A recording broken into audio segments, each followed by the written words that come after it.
Hello, everyone. Deborah Roth here. Delighted to be back on a Saturday morning, but no deck behind me. As you can see, I have my fairy, wherever she is, my fairy floating, my sun and moon, but no deck.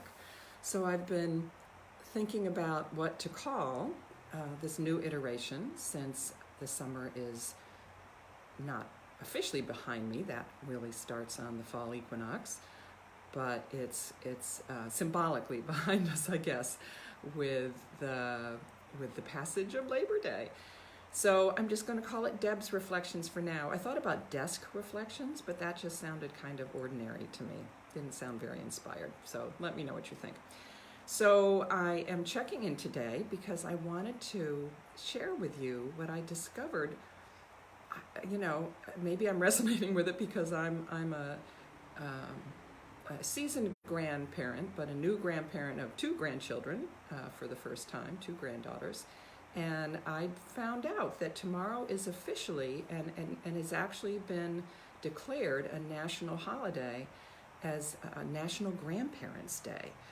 And it's funny because I certainly remember there being celebrations when my kids were in school where you could bring your grandparents to school.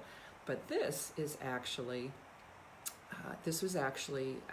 set up as a national holiday, and it was instigated by a woman, an activist an elder activist, whose name was Marion McQuaid, way back in 1956.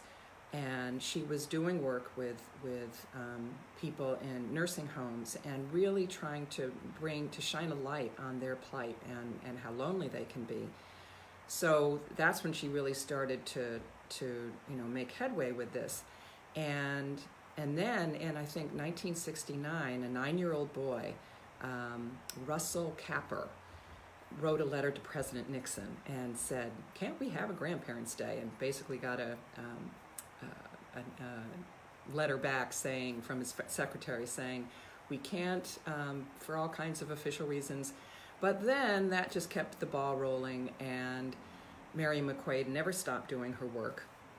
And she eventually, with the help of some sympathetic senators, got the National Grandparents' Day declared to be the first Sunday after Labor Day.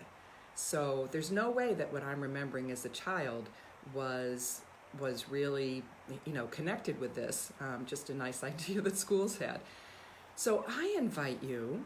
I don't have a picture handy of my grandmother on my father's side. I do have one of my mother's side on her wedding day. This is my grandmother, my Grammy, which is what my grandchildren call me, and then my own grandchildren, the big one, which is Kira, and the smaller one, Fallon, who's just 3 weeks old on Thursday. So I would invite you to find whatever pictures, whatever maybe you got. I actually I have a pair of earrings, that my own grandmother gave me when I was young. Even if you can't get your hands on pictures, to find something that reminds you of your own grandparent that you had a special connection with, or that at least a fond memory. And even if you don't have one, or especially if they're no longer alive, which if you're my age, obviously my grandparents are not, to find out, and this obviously we can't do this live right now in most instances, to check in with nursing homes in your neighborhood and find out if there's a way that you can reach out and adopt a grandparent. That's a lot of what Marion McQuaid's work was about, was getting people to think about honoring those who don't have family, or who are in nursing homes and may not see their family enough. So whether or not, it really doesn't matter what your connection is with your grandparents. I get to see my grandchildren pretty frequently, and I am, especially now, I feel so blessed and so grateful for that. So I'm not feeling a particular need to let my kids know that they should be celebrating me tomorrow. However, I would encourage you to do something that honors. It's not full ancestry. That really comes around Halloween or Samhain or Day of the Dead, and we'll talk about that as we get closer to that.